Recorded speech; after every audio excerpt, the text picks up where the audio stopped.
On a midsummer evening in 1948, the Reverend Louis Randal drove north with his family along Highway 99 after Sunday church services.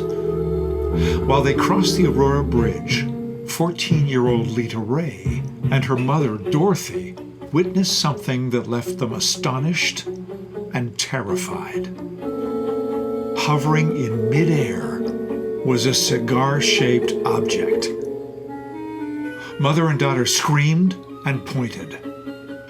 But before the younger children, Edith and Edwin and their father, caught a glimpse, the object had zipped off. The shaken family took the first bridge exit and pulled in front of their Wallingford bungalow to compare notes. A year earlier, the nation had become transfixed by reports of flying discs circling Mount Rainier.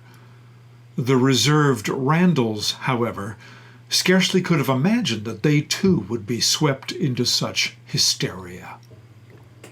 Within days, their neighborhood weekly newspaper, the North Central Outlook, published 4 blocks away in the basement of a Woodlawn Avenue craftsman, splashed a photo on the front page.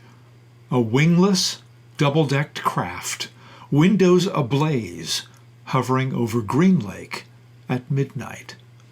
It had been snapped, the paper claimed, by an Outlook staff photographer. Any doubts the Randals harbored were erased by this evidence in black and white.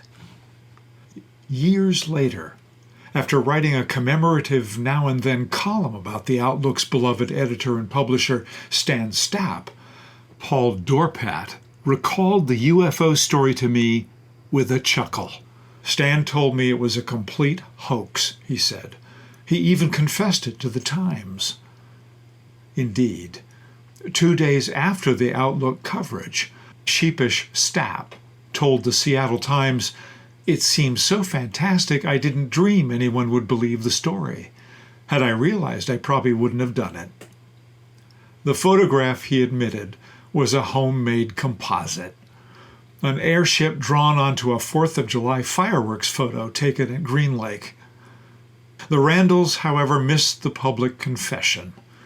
They kept the yellowed clipping for decades, proof positive of what had become a family legend and repeated to succeeding generations, including me. Dorothy was my grandmother. Edith, my mother. Well, today, UF fever is spiking again with the new Steven Spielberg film Disclosure Day, declassified government archives, and authenticated Navy footage that even congressional hearings cannot explain. Unlike Stapp's homemade composite, this evidence resists debunking. The confession never comes. We stand at the intersection of fact and fiction, confirmation bias, and genuine mystery. Add AI into the mix, and the paths between them grow harder to navigate.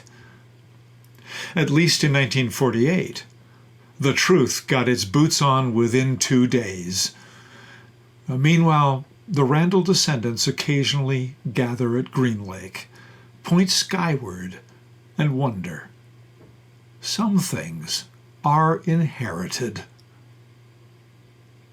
In our first then photo, a UFO hoax was revealed days after this faked image appeared on the July 30th, 1948 front page of the North Central Outlook, a respected weekly newspaper serving North Seattle neighborhoods.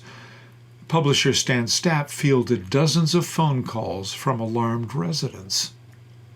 In our second then photo, at left, Stan Stapp, 1918 to 2006, in the basement press room of the North Central Outlook on Woodlawn Avenue. Here, one of Seattle's good-natured UFO hoaxes was assembled, published, and 2 days later retracted. The Stapp family owned and operated the paper from 1922 to 1974. In our third then photo, The Randals, in front of their home at Woodlawn Avenue and 38th Street, 4 blocks south of Stan Stapp's basement press room. Louis and Dorothy, with their offspring Lita Ray, left, Edwin and Edith. Randal had served Presbyterian parishes from Kettle Falls to Port Angeles before returning home to Seattle, where a brush with the unexplained would become family legend. In our now photo, on a summer afternoon, 2 generations of Randal descendants gather on a Green Lake dock, scanning skies where fact and fiction once collided.